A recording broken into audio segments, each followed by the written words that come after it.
ప్రార్థన చేసేవారి దగ్గర దేవుని దూత, ప్రార్థన చేసేవారు రూపము డిఫరెంట్గా ఉంటుంది. ప్రార్థన చేసేవారి యొక్క మాటలు తేడాగా ఉంటాయి. ప్రార్థన చేసేవారి చూపులు తేడాగా ఉంటాయి. ప్రార్థన చేసేవారి ప్రవర్తన తేడాగా ఉంటుంది. ప్రార్థన చేసేవారికి ఓర్పు ఎక్కువ, ప్రార్థన చేసేవారికి సహనం ఎక్కువ, ప్రార్థన చేసేవారు ఎంత కష్టం వచ్చినా తట్టుకుంటారు. ఎందుకంటే నా ప్రార్థన నన్ను బ్రతుకుతుంది, నా ప్రార్థన నన్ను రక్షిస్తుంది.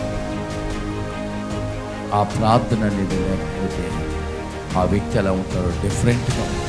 కొంతమంది అంటే నీ మొహం చూపు నాకు కోపం వచ్చేస్తున్నా బాబు, నీ కోపం వచ్చేస్తున్నా, కోపం వచ్చేస్తున్నా అంట. ఏంటంటే ఎందుకు కోపం? నీ మొహం చూస్తుంటే అలా అనిపిస్తుందా? సైతానుతో సంచరిస్తున్నా, దురాత్మలు ఉండిపోయిన ప్రార్థన చేసేవారు అమ్మ ప్రార్థన చేసేవారు ప్రార్థన చేసేది. కాబట్టి ఎప్పుడైతే యేసుక్రీస్తు ప్రభు ప్రార్థన చేస్తున్నారో ఆయన రూపమే మారుతుంది. వెలుగు వెలుగు వెలుగు. ప్రార్థన చేసేవారి వెనకాల వెలుగు సంచరిస్తూ ఉంటుంది. ప్రార్థన చేసేవారితో వెలుగు ఉంటుంది. ప్రార్థన చేసేవారు డిఫరెంట్గా ఉంటారు. ప్రార్థన చేసేవారి చుట్టూరు దేవుని దూతలు ఉంటారు.